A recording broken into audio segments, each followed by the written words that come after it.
তো আজকে তরমুজের আইসক্রিম বানিয়েই ফেললাম। আর এই যে একজন, এনার স্মাইলটা দেখে নিশ্চয়ই বুঝতেই পারছো যে ইনি কতটা খুশি হয়েছেন আজকে। সত্যি বলতে যে হারে গরম পড়েছে, বাচ্চা থেকে বড় সবারই নাজেহাল অবস্থা, তার মধ্যে আবার বৃষ্টিরও কোনো গন্ধই নেই।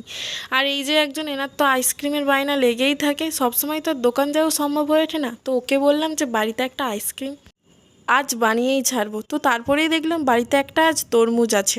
তো তাই আর দেরি না করে চটপট ওর আঁতিগুলোকে ছাড়িয়ে মিক্সির কৌটোতে দিয়ে দিলাম, আর দিলাম একটু চিনি, তারপর ছেঁকে নিলাম। ছেঁকে নেওয়ার পর আর কি, কাপের মধ্যে ভরে নিলাম, তারপর একটা একটা করে কাঠি দিয়ে দিলাম।